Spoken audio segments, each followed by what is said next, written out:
चुनावों की सरगर्मियां नजदीक आते ही भाजपा और कांग्रेस दोनों बड़े दल सक्रिय हो गए हैं।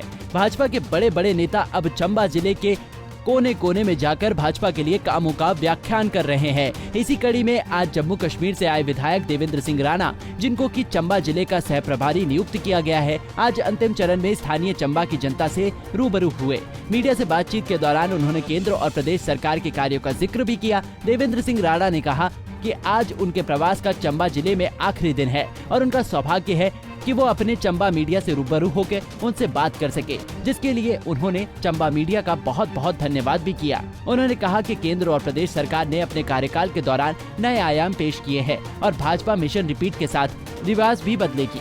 बड़े करीब हैं और जिस तरह से पूरे प्रदेश में पिछले 4-5 बरस में एक प्रगति की नई लहर दौड़ी और जिस तरीके से भारत का एक सुदृढ़ नेतृत्व है, यशस्वी प्रधानमंत्री माननीय नरेंद्र मोदी जी के दिशा निर्देश के मुताबिक जिस तरह भाजपा की सरकार ने हिमाचल प्रदेश में काम किया, संगठनात्मक रूप से जिस तरह से मजबूत संगठन है और लोगों से मिलने का जो सौभाग्य मुझे प्राप्त हुआ और मेरे संग मेरे कन्वीनर जो हैं माननीय सौदान सिंह जी को, हमारा ये मानना है कि हिमाचल प्रदेश में भारत के अन्य राज्यों की तरह रिवाज बदलेगा और भाजपा की सरकार दोबारा यहाँ कायम होगी और मजबूत तरीके से कायम होगी और ज्यादा अक्सरियत से। एक सवाल के जवाब में देवेंद्र सिंह राणा ने कहा कि प्रत्येक पार्टी के कार्यकर्ता को टिकट मांगने का हक है और जैसे ही किसी एक नुमाइंदे को पार्टी टिकट देकर जिम्मेदारी सौंपती है, उसके तुरंत बाद सभी पार्टी के लोग एक सूत्र में बंध जाएंगे। तो एक बहुत ही डिसिप्लिन्ड ऑर्गेनाइजेशन है। टिकट मांगना हर एक का हक है, प्रत्याशी होना जमहूरियत में हर एक का हक है।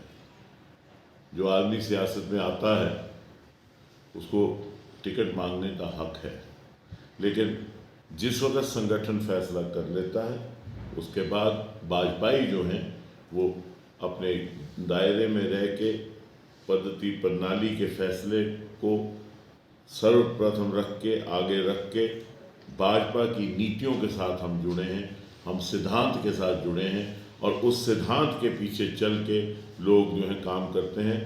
ये कोई कांग्रेस नहीं है जहाँ अलग अलग खेमे बनेंगे, अलग अलग हिस्से बनेंगे। हम एक पद्धति और प्रणाली और एक कार्य प्रणाली के तहत काम करते हैं और आज प्रत्याशी हैं, जब ऐलान हो जाएगा तो सब इकट्ठे होकर एकजुट होकर एक ही लक्ष्य के साथ काम करेंगे और वो लक्ष्य होगा कि भाजपा की सरकार हिमाचल में दोबारा बनानी है। रिवाज बदलना है, रिवाज बदलेगा। जैसे पूरे भारत में रिवाज बदला, उत्तराखंड में रिवाज बदला, यूपी में रिवाज बदला, दिल्ली का रिवाज बदला, एक नया रिवाज है और उस रिवाज के मुताबिक भाजपा कोई अगर किसी को कोई बात है वो पार्टी में रख सकता है, पार्टी अपना रोष प्रकट कर सकता है।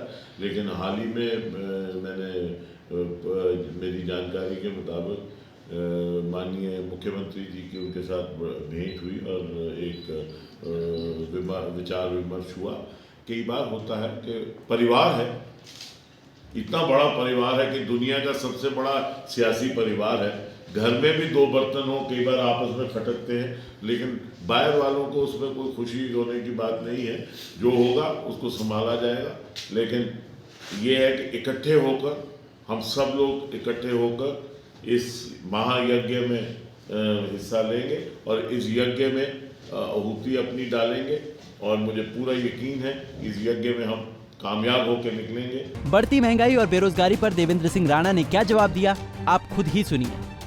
कि इन्फ्लेशन जो है अमेरिका में किस स्तर पे पहुंच गई है, यूके में किस लेवल पे पहुंच गई है, यूरोपियन यूनियन में किस तरह से इन्फ्लेशन पहुंची है और चाइना जो है वो एक क्लोज डोर है। चाइना एक बिल्कुल आयरन वॉल है, उसके अंदर क्या है किसी को मालूम नहीं है। हमारे पड़ोसी मुल्क जो है पाकिस्तान, बांग्लादेश, श्रीलंका, वहाँ पे क्या हालात, इकोनॉमिक कोलैप्स हुआ है। इस सारे में भारत संगठित रहा है। भारत का आप इन्फ्लेशन रेट देखें 7-8% पे है, तो लेकिन बाहर आप चले जाए तो इट हैज़ क्रॉस्ड 100% ऑल्सो। तो इसलिए अगर आप देखें इस इकोनॉमिक परिस्थितियों में जिस तरह भारत को रखा है, तो आगे भारत का ही फ्यूचर है।